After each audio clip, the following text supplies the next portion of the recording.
আব্দুল কাদের জিলানী রহমাতুল্লাহ আলাইহির কাপড় ইস্তারি দেয়, আব্দুল কাদের জিলানী রহমাতুল্লাহ আলাইহির কাপড়টা ধুইয়া দেয়। আমরা বাংলা ভাষায় যাকে বলি ধোপা, সুবহানাল্লাহ কোন। ধোপার মরণ হয়ে গেল, কবরে ওনার সাথে কি আচরণ করা হয়েছে? অন্য একজন আল্লাহওয়ালা স্বপ্নে দেখেছে, ঘুমের ঘরে স্বপ্নে তিনি বলেছেন আমার সাথে কবরে এমন এমন ঘটেছে।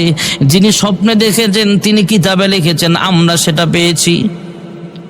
দুপাকে যখন আয়েশা ফেরেশতারা প্রশ্ন করে, হ্যাঁ ফেরেশতারা, আল্লাহ পাঠালেন, হ্যাঁ ফেরেশতারা যাও কবরে যাও। আল্লাহর হুকুমে ফেরেশতারা আয়েশা দুপাকে প্রশ্ন করে, এই মিয়া আমার রাব্বুকা, সুবহানাল্লাহ কোন। এই লোকটা আমার রব্বুকা ওয়া মা দীনুকা ওয়া মান হাজার রাজুলু আল্লাযী বুইসা ফীকুম, কবরের জগতে আমাদেরকে প্রশ্ন করা হবে কয়টা? আল্লাহর বান্দা ধোপা মানুষ, কাপড় ধুই কাপড় ইস্তারি দেয়। সে ডাক দিয়া কয় আমি হলাম একজন ধোপা। আর একজন ফেরেশতা ডাক দিয়া কয় ওয়া মা দীনুকা, কয় আমি হলাম ধোপা। সুবহানাল্লাহ কোন না। ফেরেশতা কয়, একজন কয় কি রে, কি ব্যাপার? ধোপা আমরা সব প্রশ্ন করতেছি, মার রব্বুকা, এক ধোপা কি হইছে, তুমি কিসের ধোপা? আমি বলতেছি বুঝেন না, আমি আব্দুল কাদের জিলানীর ধোপা। সুবহানাল্লাহ কোন। আরেকজন ডাক দিয়া কয় কি হয়েছে, ওয়া মা দীনুকা, তখনও বলে আমি আব্দুল কাদের জিলানীর ধোপা।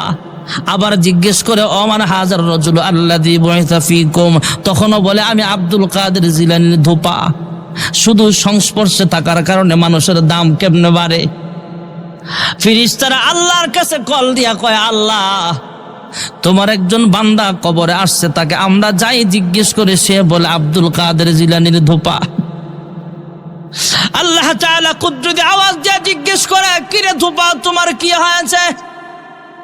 কয় আল্লাহ ফেরেশতারা আমাকে জিজ্ঞেস করছে, আমি আর কি জবাব দিব? আমি বলেছি আমি আব্দুল কাদের জিলানীর ধোপা। আল্লাহ ডাক দিয়া কয়, ফেরেশতারা রে, আব্দুল কাদের জিলানীর ধোপা বইলা এই লোকটা পরিচয় দিয়েছে। আব্দুল কাদের জিলানীর যেই জবাব আমারও সেই জবাব। তারে আর প্রশ্ন কইরা তার সাথে বাড়াবাড়ি করিস না।